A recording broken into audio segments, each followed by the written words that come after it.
y encontrar, Señor, la verdad de lo que ocurrió hace casi 2000 años.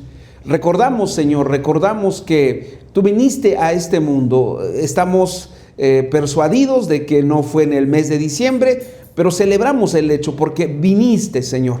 Llegaste a esta tierra para traernos tu perdón, para traernos tu salvación. Gracias te damos en esta hora y ponemos en tus manos este tiempo para que tú y solo tú seas glorificado. En el precioso y maravilloso nombre de Cristo Jesús. Amén y amén. Bien, estamos en nuestra serie. Cada año pues le damos un nombre a nuestra serie para poder estudiarlo desde un ángulo. Si algo triste le puede pasar a la iglesia, es que llegue un momento en que diga, ¿qué vamos a enseñar? ¿No? ¿Qué vamos a decir? La Biblia es una fuente inagotable, una fuente que siempre va a tener algo que decirnos. Y nuestra serie de este año se llama Navidad 2025, llegó el tiempo de nuestra salvación.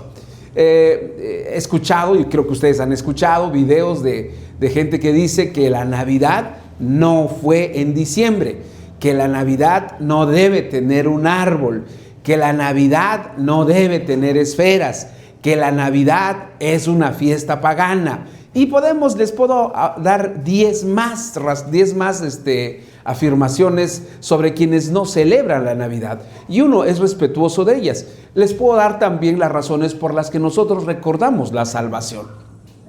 Hay un texto que me gusta mucho y cuando nosotros vamos a enseñar algo o cuando nosotros vamos a argumentar algo, ya sea en pro o en contra de alguna verdad o alguna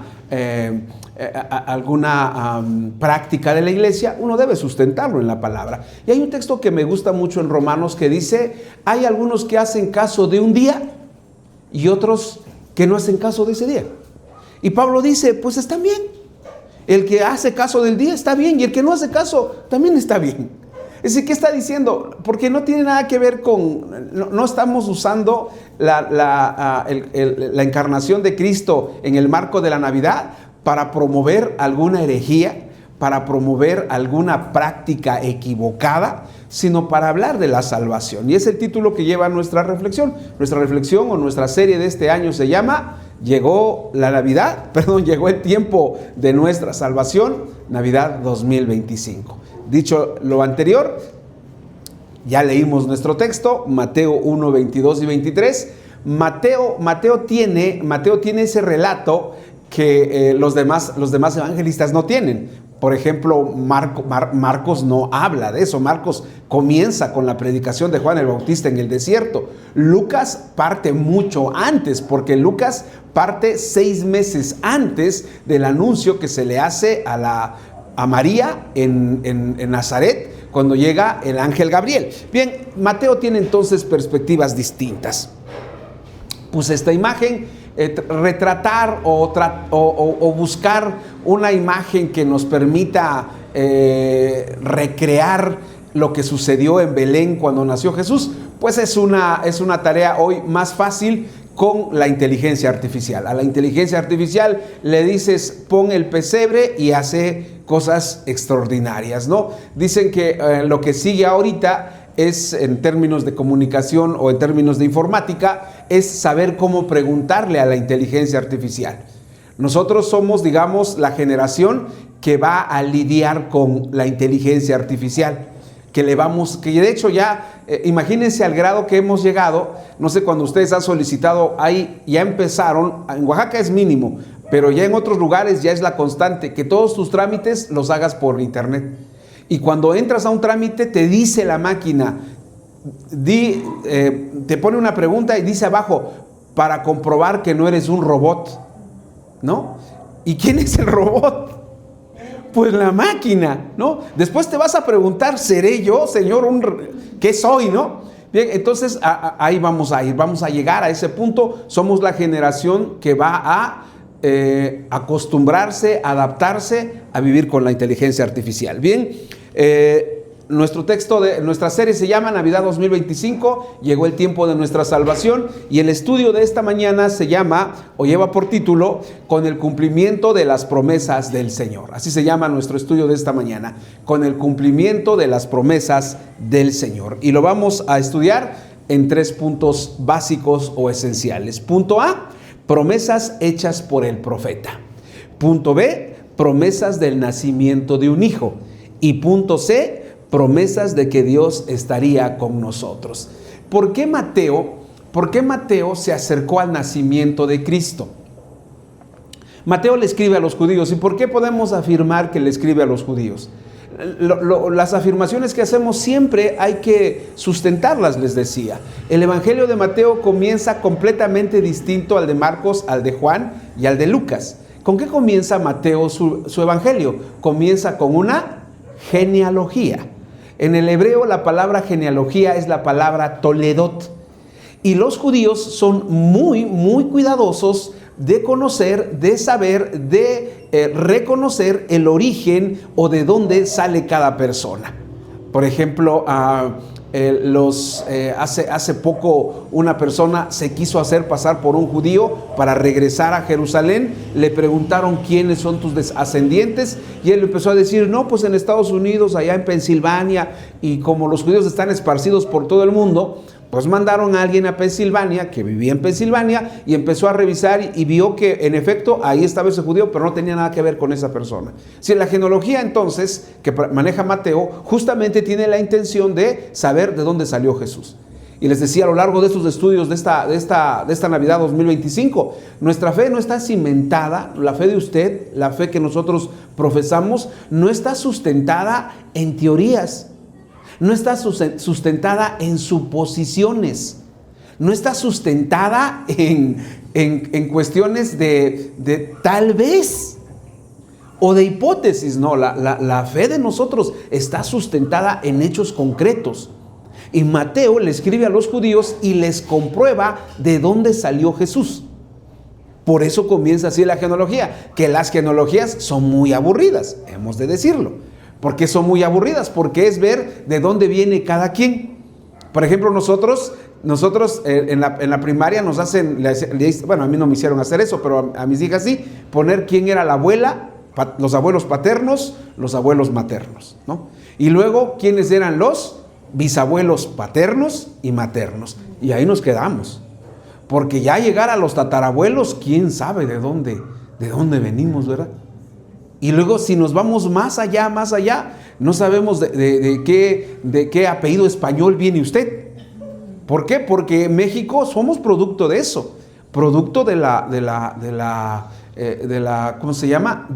Iba a decir yo mezcla, pero suena muy feo, ¿verdad? Es mejor del mestizaje entre indígenas y españoles. Bien, esos son nuestros 3 puntos en los cuales nos vamos a desarrollar esta mañana. Y comenzamos, por supuesto, con nuestra introducción. El nacimiento de Jesús, hermanos, fue anunciado mucho antes de que ocurriera en Belén de Judea. Mucho antes. De hecho, el texto que cita Mateo es un texto de Isaías. Su vida y obra fue revelada tanto en el libro de los Salmos como en el de los profetas, que proclamaron con mucha antelación la llegada del ungido del Señor a la tierra para salvar a su pueblo y al mundo entero. Si ustedes tienen en sus Biblias, la particularidad que tienen en sus Biblias es que cuando dice nuestro texto, esto aconteció para que se cumpliese lo dicho por el profeta, y después en el versículo 23 dice, he aquí una virgen dará y concebirá a luz un hijo y se llamará su nombre Emanuel, que traducido es Dios con nosotros. Y ahí abajito, en las Biblias que todavía le invertían al estudio de las personas, aparece la cita de Isaías 7:14. Entonces, hoy en día, hermanos, cada día nos entregan Biblias más sintetizadas.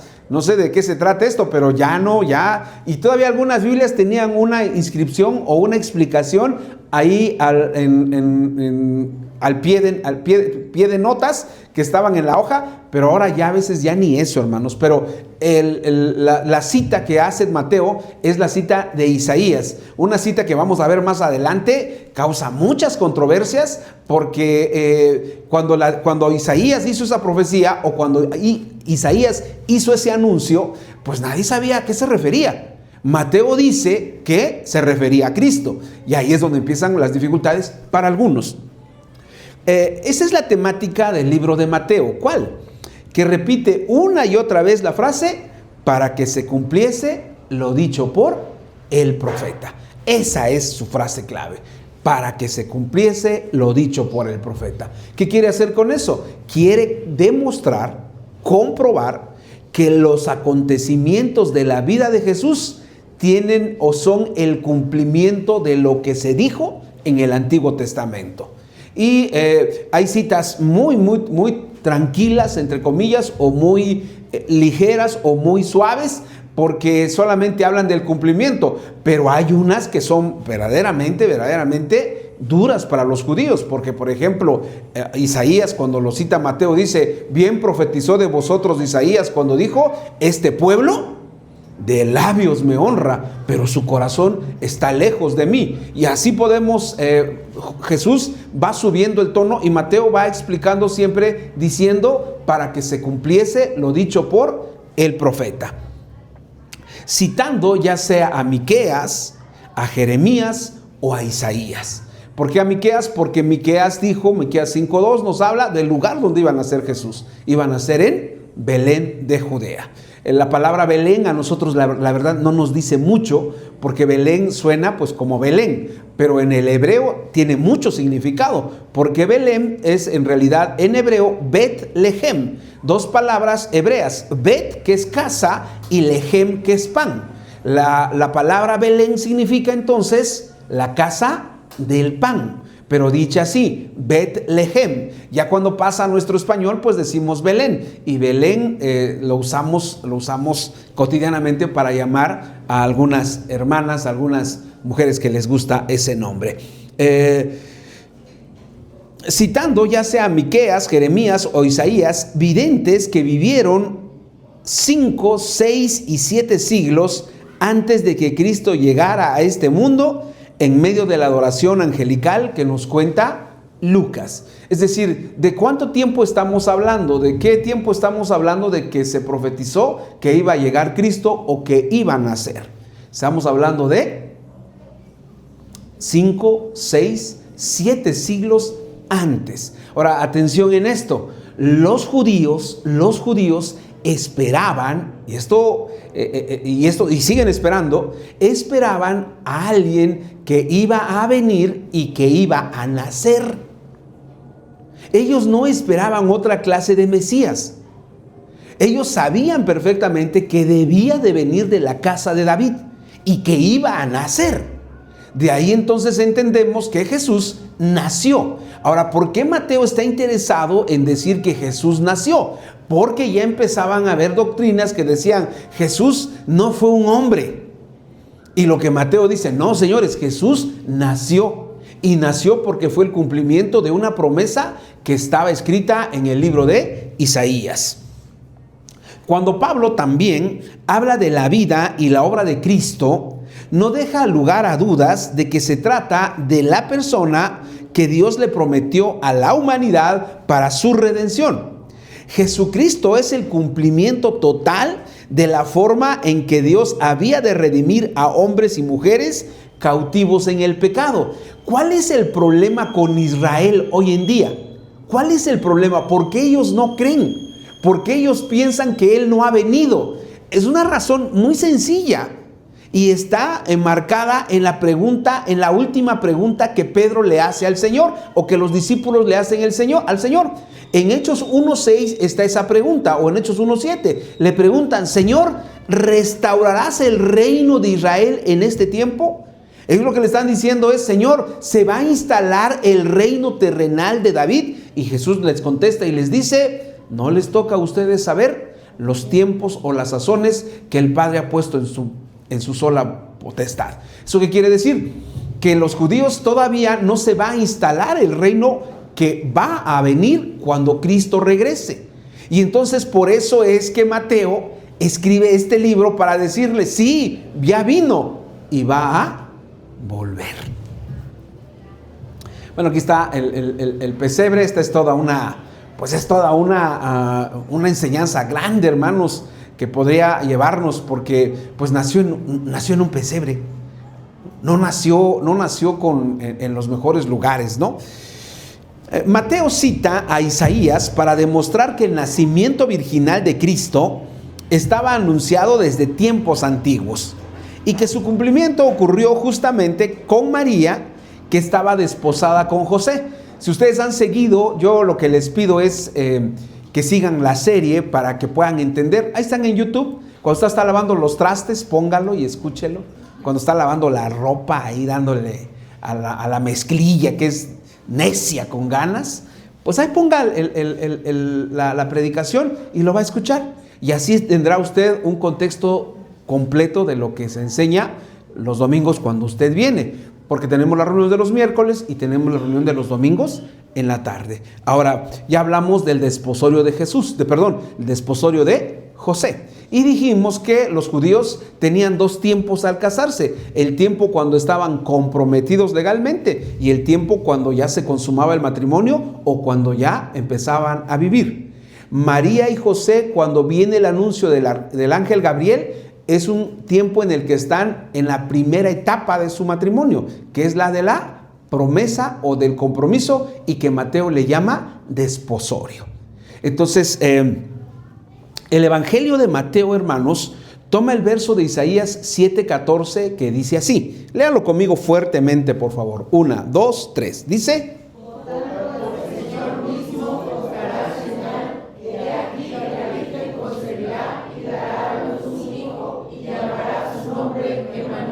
Ok, dice la escritura así. Esto lo toma el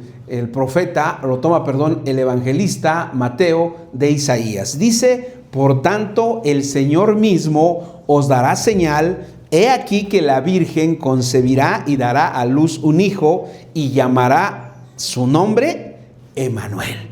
Fíjense qué interesante esto. Cuando nosotros nos acercamos al Nuevo Testamento, que cita el Antiguo Testamento, la gran pregunta que surge es: ¿cuál fue la versión que citaron o cuál fue la versión que usaron los escritores del Nuevo Testamento? Y aquí llegamos a una conclusión parecida, o una conclusión que casi la mayoría de los especialistas y tratadistas de la Biblia sostienen. Usted debe de saber que el Antiguo Testamento originalmente, esencialmente, inicialmente está en hebreo. Un hebreo antiguo de 22 letras que hemos estudiado a lo largo del libro de Lamentaciones y sin vocales. Ese era. Pero hubo un momento en que los griegos les interesó la literatura hebrea y tradujeron la Biblia hebrea al griego. Y en esa traducción se conoce como la versión de los 70 o la versión Septuaginta. Y esa versión es el Antiguo Testamento, pero en el idioma griego. Por eso se le conoce como Septuaginta o 70. ¿Por qué Septuaginta o 70? Porque dicen que fueron empleados 70 traductores para pasar del hebreo al griego el Antiguo Testamento. Ahora, ¿por qué debemos de tener ese conocimiento? Porque cuando se cita el Antiguo Testamento en el Nuevo, generalmente se hace de la Septuaginta. Ahora, por ejemplo, en el Salmo 22, ¿alguien puede decirme el versículo 1 de memoria del Salmo 22? ¿Verdad? Porque ese es un salmo que quién sabe, hermano. Écheme el 23, le aviento el 91, le aviento el 27, le aviento el que quiera. Pero el 22 dice: Dios mío, ¿por qué me has desamparado? Ahora, ¿cómo lo citó Jesús? No, exactamente, lo citó como lama sabactani. Ahora, la pregunta aquí, ¿cuál es? ¿En qué idioma lo citó? Lo citó en arameo. Luego entonces hay porciones de la escritura que se usaron del Antiguo Testamento, se citaron de la Septuaginta o se citaron del arameo, de una versión que pues no conocemos, pero que estaba ahí. Ok, ahora todo esto, ¿por qué nos va a servir? Porque lo que está haciendo Mateo está utilizando un texto que se escribió 700 años antes de Cristo. Ahora, ¿eso qué significa? Eso tiene una verdad profunda para la vida de nosotros. ¿Por qué? Porque nuestros textos, hermanos, porque lo que nosotros creemos es una verdad que se manifiesta o que ya estaba escrita muchos años antes que sucediera. Y eso nos garantiza algo, totalmente. Si Dios cumplió lo que dijo, va a cumplir lo que nos ha dicho. Ahora sí que puede sonar el celular, puede sonar lo que sea. Este micrófono ya no capta nada, hermanos, nada. Así es que póngale el volumen alto que quiera a su celular. Hasta ese de ¿cómo se llama? ¿Rintones? ¿Cómo se llama? Bien, esta otra imagen de la Virgen, de María, que sosteniendo a Jesús. Ya vimos este tema la semana pasada, o el miércoles creo. Les decía yo que Jesús nació como un niño. Hay una versión, casi todas las películas de Jesús tienen manufactura o tienen un origen de Hollywood. Hay una película mexicana hecha por cineastas mexicanos que pues la quieren ver, la pueden ver en YouTube, y ahí de verdad que los mexicanos somos creativos, porque sacan a Jesús de niño haciendo milagros, ¿no? Se le muere una palomita y va y él la toma de niño y la hace revivir y todo eso. ¿Eso está en la Biblia? No, hermano, no está en la Biblia. Pero esta es imaginación ¿de quién? De los mexicanos, porque, o de los cineastas, pero mexicanos en Hollywood no han llegado a eso. Tal vez no tarden, ¿verdad? La cita de Mateo, de Isaías 7:14, es textual. Algunos comentaristas sostienen que fue tomada de la versión de los 70s o Septuaginta. Aquí está, cuando ustedes le pregunten, ¿sí conoces la Septuaginta? Usted debe decir, sí la conozco, es de los 70s. Es la versión del Antiguo Testamento en griego.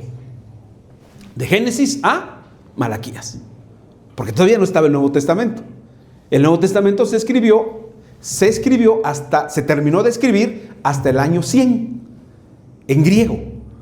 Es decir, y el canon se hizo pasando el 100. ¿Cuál fue el último libro del Nuevo Testamento que se escribió? El libro de Apocalipsis. Fue el último libro que se escribió. Y ya se hizo el canon y se dijo qué libros sí y qué libros no. Por ejemplo, qué libros no aceptaron, a pesar de que están citados en la Biblia. El libro de... había una hermanita aquí en la iglesia que siempre me decía, hermano, lea Enoc. Lea Enoc. Porque ¿dónde cita el Nuevo Testamento a Enoc? ¿Alguien me puede decir?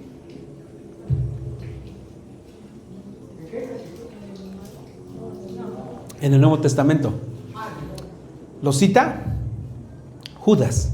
Cuando dice, como dice el profeta o el libro de Enoc, venían millares, una cosa así parafraseada. Y entonces mucha gente dice, ¿en dónde está el libro de Enoc? Pues es el mismo destino del libro de... ¿Qué libro? El libro de la carta la carta a los laodicenses, o a la iglesia de Laodicea, que se perdió y que no se sabe dónde quedó. Ok.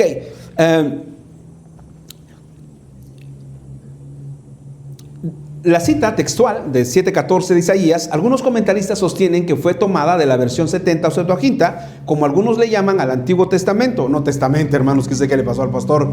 Corríjanlo ahí porque ya el pastor escribe mal.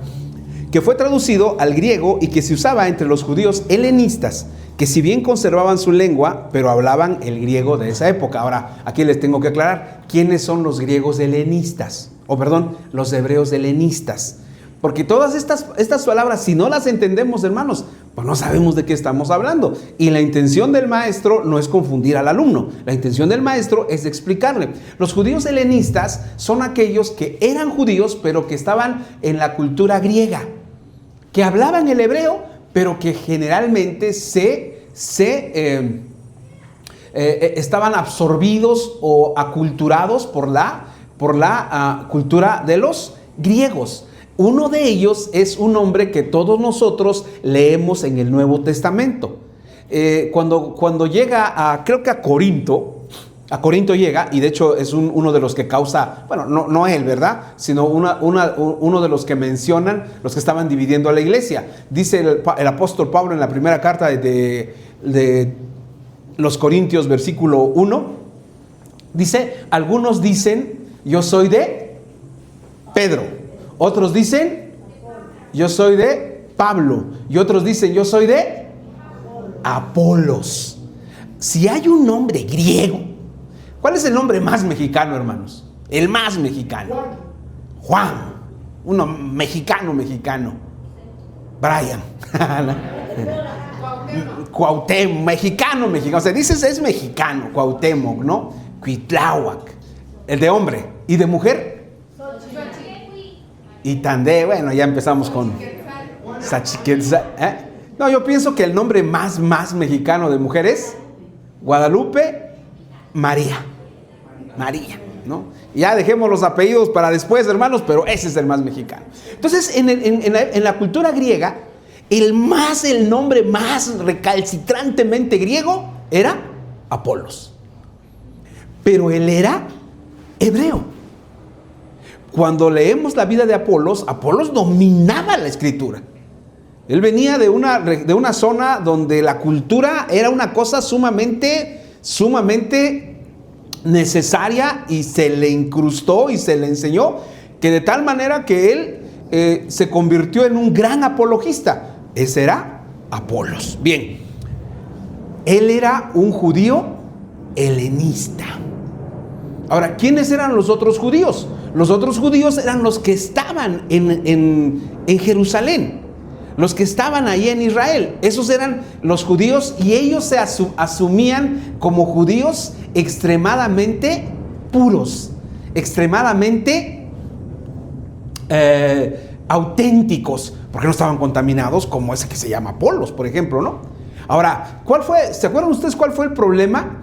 El primer problema que tuvo la iglesia en capítulo 6 de Hechos. El problema que hubo fue entre las mujeres, entre las viudas de los hebreos y las viudas de los griegos. Ahí estaba el problema. Estos helenistas que estaban allá. Bien. Ya lo de las mujeres lo dejamos para después, hermanos. Mateo quiere que los judíos a los que le escribió su evangelio comprendan y dimensionen el cumplimiento de las promesas de Cristo. Y creo que esto es lo esencial de una de las aristas, uno de los ángulos, una de las perspectivas que nos sirven para celebrar o conmemorar o recordar el nacimiento de Cristo. Llamado Navidad, llamado estaba yo escuchando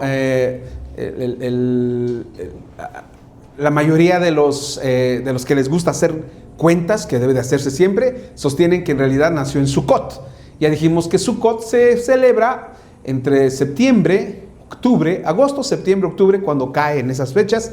Por ahí fue el nacimiento de Cristo. Bien. Punto A de nuestro estudio: promesas hechas por el profeta. Así dice Isaías, así dice Mateo. ¿Qué quiero decir con esto? Lo siguiente. Moisés, antes de esto, hermanos, Moisés fue muy claro con los judíos para discernir un profeta. Lean conmigo Deuteronomio 18:22, que está en la pantalla. ¿Alcanzan a verlo hasta allá atrás? Sí. ¿O necesito hacerlo más grande las letras? ¿También? Venga, 1, 2, 3. De Jehová, y no se cumpliere lo que dijo, ni aconteciere, es palabra de Jehová, que Jehová no ha hablado. Con presunción la habló el tal profeta, no tengas temor de él. Fíjense, Moisés sabía perfectamente que entre el pueblo de Israel se iban a levantar profetas que sencillamente Dios no les había dado ni una palabra. Si Moisés hubiera estado en Oaxaca, hubiera escrito: se comieron 2 clayudas y le pusieron mucho hielo a sus cocas la noche antes de que se fueran a dormir. ¿Por qué? Porque lo que está diciendo es que se va a levantar a alguien que va a hablar por su cuenta. Ahora, ¿por qué cito a Moisés en Deuteronomio 18:22? Porque vamos a hablar de un profeta o de los profetas que hablaron sobre el nacimiento de Cristo. Ellos dijeron, en el caso de Isaías dijo, va a nacer un niño. Va a nacer un niño. Mateo dice que los sucesos o acontecimientos de los que fue testigo él y muchos más era el cumplimiento de lo que había dicho el Señor por medio del profeta. ¿Quién es un profeta? La palabra profeta, hermanos, generalmente nosotros la asociamos a anuncios, que es una acepción de la palabra. Porque una profecía tiene que ver con el futuro, tiene que ver con algo que va a suceder en el futuro. Pero también el profeta lo que hacía era descubrir algunas cosas que nadie más sabía. Por ejemplo, cuando Saúl va a buscar las burras de su papá que se perdieron, cuando ya son encontradas, está preocupado él porque Samuel lo ha interceptado para ungirlo como rey. Y le dice Samuel, no, hombre, es que mi papá ya debe estar preocupado por mí, porque pues las burras ya no aparecen y ahora ya no aparezco. Y Samuel le dice, no te preocupes, las burras hace días que se las encontraron y tú ya vas a regresar con tu papá. Sí, los profetas no solo hablaban del futuro, sino hablaban de cosas que tenían que ver con el momento actual de los reyes principalmente y del pueblo de Israel, ¿no? Así encontramos a Jeremías, así encontramos a Ezequiel, encontramos a Oseas, a Joel, a Amós, a Abdías, a todos los profetas. Siempre declarando la palabra de Dios. En ocasiones anticipándose a lo que iba a ocurrir en el futuro. Nada más que aquí hay algo bien interesante en las profecías del Antiguo Testamento. Nadie, hermanos, a nadie de ellos se les reveló la iglesia. Nadie. Ellos hablaron de Cristo. Y los que leían el Antiguo Testamento decían, va a venir Cristo. Pero lo que nunca lograron, nunca se les reveló es la iglesia. En otras palabras, nunca se les revelaron o nunca siquiera llegaron a imaginarse que usted y yo íbamos a estar reunidos en el nombre de Cristo. Para ellos era imposible eso. Por eso cuando vino el Espíritu Santo, dijeron, ¿qué está pasando? ¿Y estos quiénes son? Y entonces ese era el plan que Dios, por eso Pablo dice, misterio que Dios tenía oculto, pero que ahora ha sido revelado. La palabra aconteció que usa, ya la vimos en otros estudios, pero la retomo porque nos sirve mucho. La palabra aconteció que usa Mateo procede del vocablo griego ginomai, que simplemente quiere decir sucedió u ocurrió. No, quizá que le pasó al pastor. U ocurrió. Es un hecho a la vista, palpable, del que no hay duda alguna. Por ejemplo, yo les dijera, pues no está dando vueltas el arbolito, ¿verdad? Pero los que vieron dando vueltas la semana pasada al arbolito, pues pueden decir, yo lo vi, ahí estaba dando vueltas. Eso entonces se le llama acontecimiento o algo que sucedió.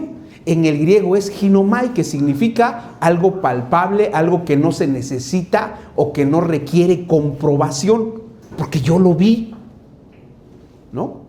Yo lo vi. Y ahora, pues ahora menos, hermanos, con las, por donde quiera hay cámaras.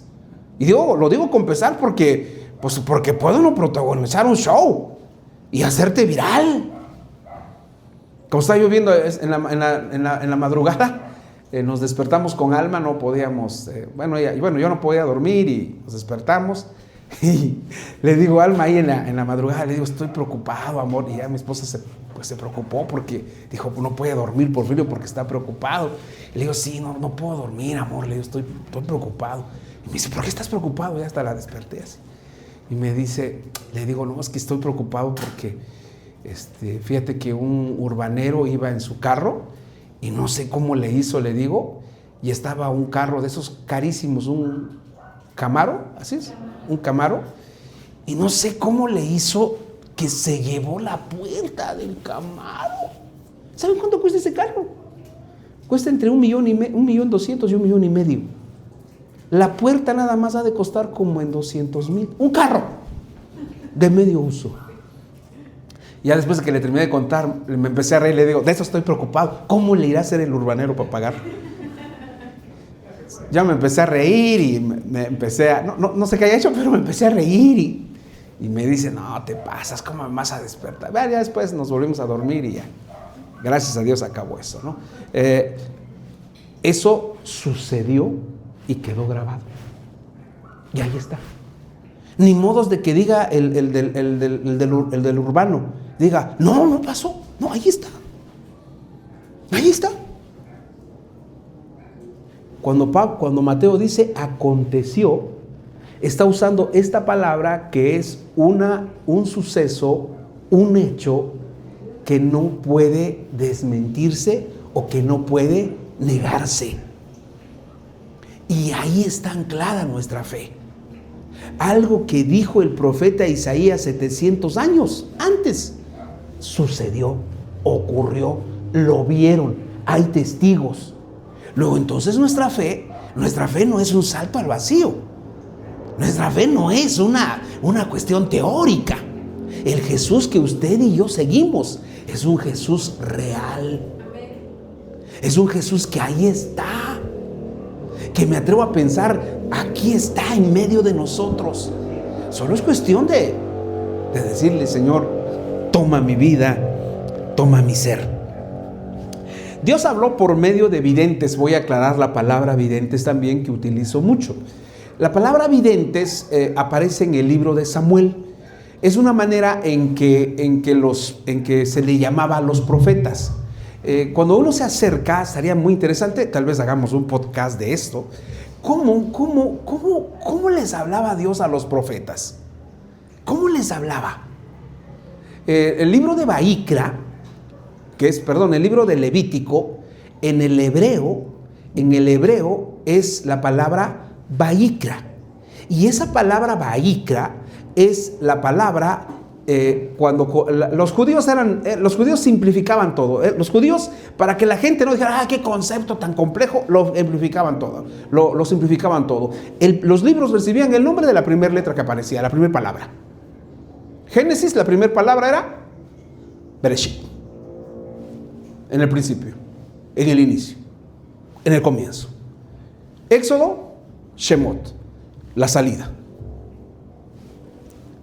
Levítico, Baikra. Si usted va a Levítico 1, no vaya. Levítico 1:1 dice: llamó Dios a Moisés. Ahora, esa palabra Baikra significa que Dios le hablaba a Moisés de una manera sumamente amistosa, de mucha confianza. Entonces Moisés sabía que era Dios el que le estaba hablando. Qué tremendo, ¿verdad? Qué tremendo es cuando tú estás convencido. Dios no habló. Dios no. Y no hay algo, hermanos, cuando Dios... Por eso, deteste usted a los profetas. No los vea en YouTube. Esos que se paran y dicen: tengo una palabra para ti. Porque Dios, cuando habla a alguien, esa persona no vuelve a ser la misma. Cambia radicalmente. Ahora, Dios le hablaba a Moisés así. Le hablaba de una manera, y Moisés sabía, y Moisés entendía que era Dios el que le estaba hablando. Ayer les escribí un devocional que dice: como viendo al invisible. Imagínense, porque le hablaba. Una de nuestras oraciones quizás este año debe ser: háblame, Señor, como le hablabas a Moisés. Bueno, recibían por medio de manera audible. Luego también recibían por medio de visiones. O sea, bueno, si ustedes leen los profetas, por ejemplo, creo que es Miqueas, o si no es Miqueas, sí, creo que es Miqueas. Le pregunta a Dios: ¿qué ves? A Ezequiel también le pregunta: ¿qué ves? Y Ezequiel: veo esto.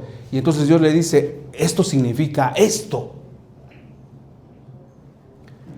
Les hablaba por visiones, les hablaba también por sueños, y les hablaba de manera audible, pero eran muy pocos. Por eso cuando se escribe el libro de Deuteronomio, cuando ya muere Moisés, dice: y nunca más se levantó un profeta como Moisés, con el que Dios hablara cara a cara. Ahora, hay gente, imagínense, hermanos, imagínense el punto en el que está la iglesia del siglo XXI. Imagínense el punto en el que está. Hay mucha gente que dice: quiero que me hables, Dios, quiero que me hables. Y a la hora de agarrar la Biblia le da flojera. Job. Y quieres que Dios te hable. ¿Cómo te va a hablar Dios si te da pereza tomar su palabra? Dios habló 7 siglos antes y Mateo dice con toda claridad que el cumplimiento de esa promesa ocurrió con Jesús. El ministerio profético tenía rasgos muy especiales. Eran hombres y en ocasiones mujeres que eran llamados por Dios para anunciar su palabra. En algunos momentos develar el futuro y generalmente denunciar el pecado del pueblo de Israel con un llamado constante al arrepentimiento. En lo que dijo el profeta tocante al nacimiento de Cristo, podemos ver con toda claridad que él anunció su nacimiento virginal. Jesús nacería de una virgen, vendría al mundo de manera muy particular y llama poderosamente la atención que Dios cumplió ese anuncio. Nunca se dijo quién sería, solo se dijo que sería una virgen. Si tuviéramos tiempo, ya voy avanzado en el tiempo, les explicaría algunas de las cosas que hay gente que dice que la palabra virgen es una palabra que habla tal vez de una persona que estaba ya casada, pero en realidad cuando nosotros nos acercamos al texto, pues es una virgen. Tendré ocasión de explicarles bien este término, porque es muy importante entender, comprender y cerciorarnos, asegurarnos que fue una virgen de la que vino Jesús. Y Mateo ni siquiera entra en esa discusión, menos Lucas. Lucas afirma categórico que se le presentó Gabriel a una virgen de la ciudad de Nazaret. Yo lo digo, hermanos, y lo presento ante ustedes porque estamos viviendo tiempos en los que ustedes pueden acceder a muchísimas maneras de aprender la Biblia. Y yo no deseo nunca que usted llegue a un punto y diga, oiga, el pastor enseñó esto y no dijo esto, ¿no? Sino que por cuestiones de tiempo, pues tendríamos que quedarnos a comer. Después de la comida, les sigo explicando. Traemos un café y un chocolate en la tarde y nos quedamos en la noche y les sigo explicando. Pero no, hermanos, no se preocupen, esa es una idea que el pastor, que la deseche, oren porque la deseche. La base firme de nuestra fe radica en que el tiempo de nuestra salvación llegó porque Dios se encargó de cumplir minuciosamente de que cada una de las promesas que hizo para que el hombre fuera redimido se llevaran a cabo. Nuestra fe, hermanos, se basa en un Dios que cumple lo que dice, que no incumple sus palabras y que garantiza que todo lo que ha dicho ocurrirá. Hoy, hermanos, estamos a la espera de que Él vuelva. Y si Él dijo que va a volver, es porque va a volver. Punto B. Promesas del nacimiento de un hijo. El nacimiento de Cristo que cita Isaías y que Mateo emplea en su evangelio le antecede la expresión señal. Dice, el Dios mismo les dará una señal. Una palabra hebrea que generalmente tiene el sentido de algo destacado o extraordinario. Algo que no es normal, que no es común. Fuera de lo común o lo ordinario. Y eso fue lo que precisamente ocurrió con la encarnación de Cristo. Fue un hecho inusual y sorpresivo. La frase, he aquí una virgen concebirá y dará a luz un hijo, ha provocado comentarios encontrados sobre si hubo un cumplimiento en los días de Isaías o si fue el suceso acontecido en los días de Mateo. Algunos dicen que ese niño del que habla el profeta en realidad pudo haber sido su hijo, pudo haber sido el hijo de Acaz, que era el gobernador, que era el rey que estaba en los días de Isaías y que gobernaba en esos días. Otros piensan que fue el propio hijo del profeta Isaías que nació justamente en esos días. Pero como se le dice que le ponga un nombre propio y no Emanuel, se concluye que no se trata de ese hijo. Lo más probable, dicen otros, es que el pasaje tiene como única finalidad señalar el carácter virginal del nacimiento de Cristo. Miren, ya les he explicado esto, pero siempre se los voy a explicar para que les quede claro.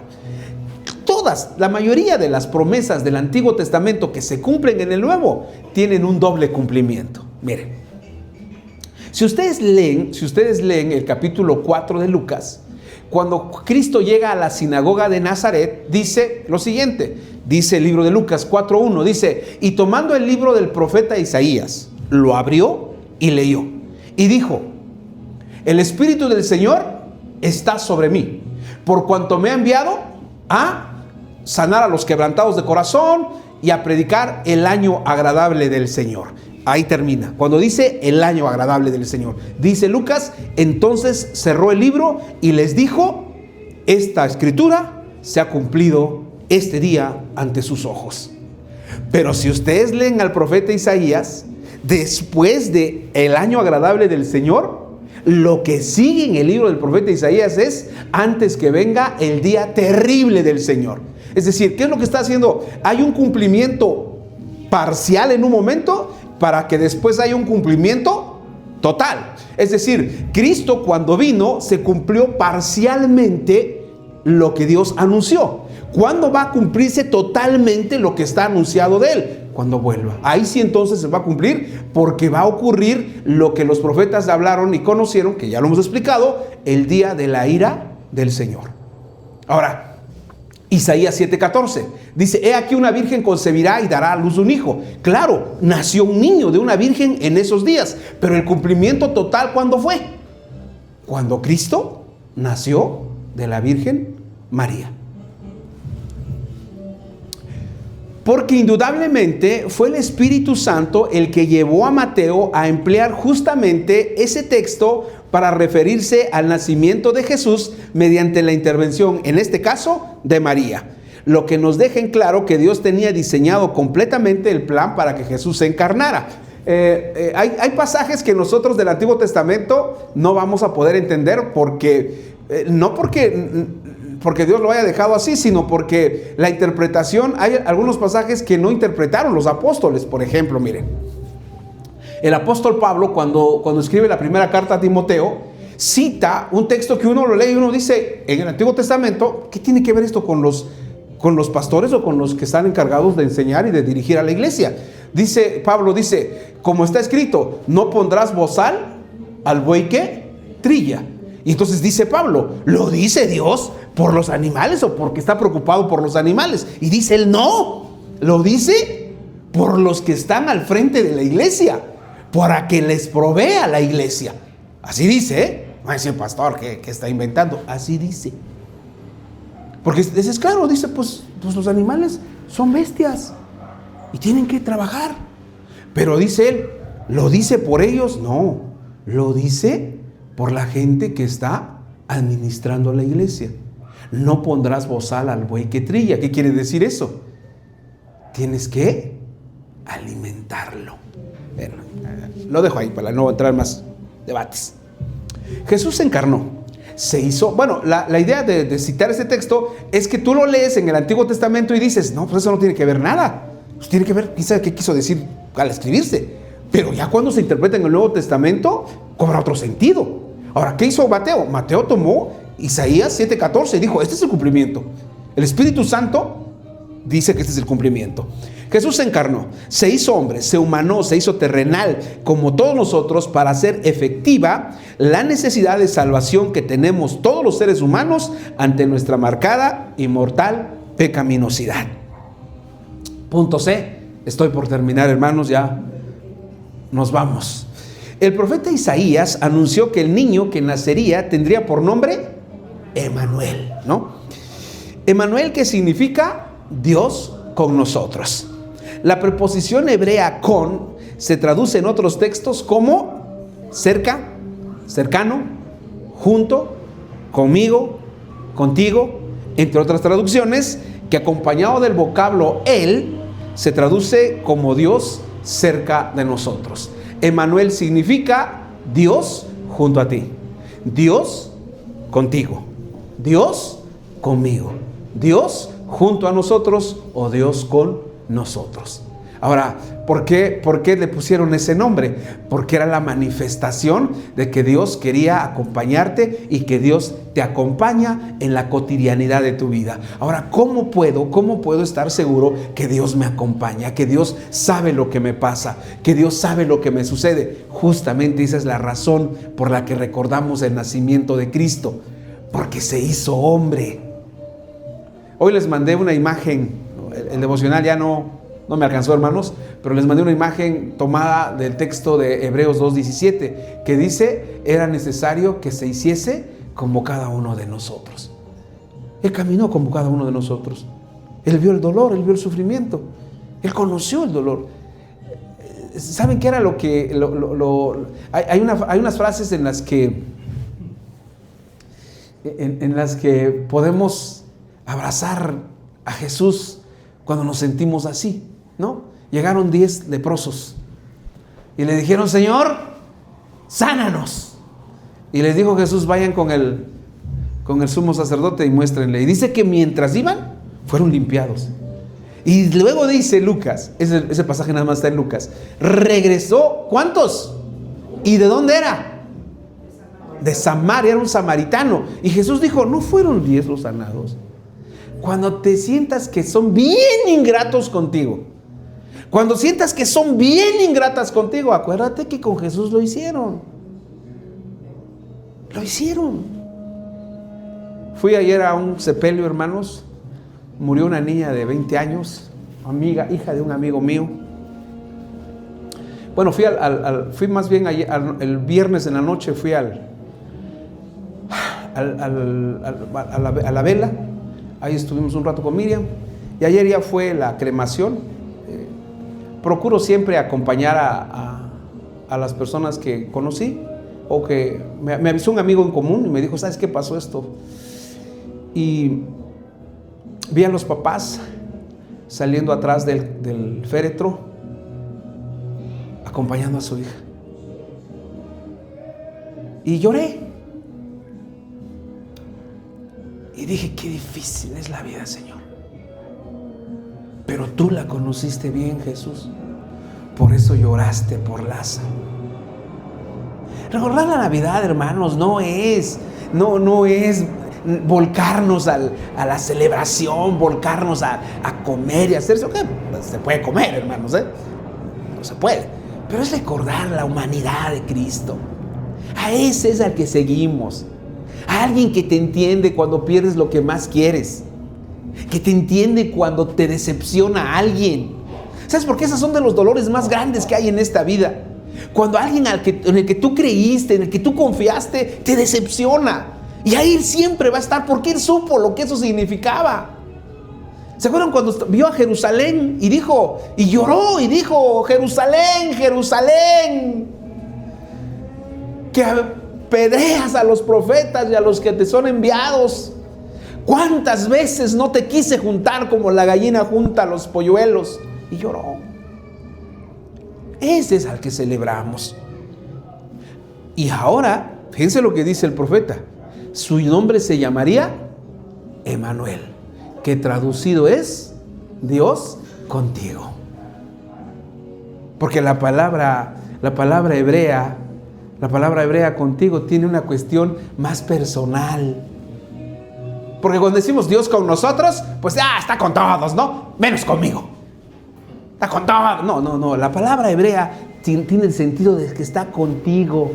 Y si lo quieres personalizar más, es Dios conmigo. La encarnación de Cristo, hermanos, hizo posible una cercanía con el Creador que nunca antes se había dado.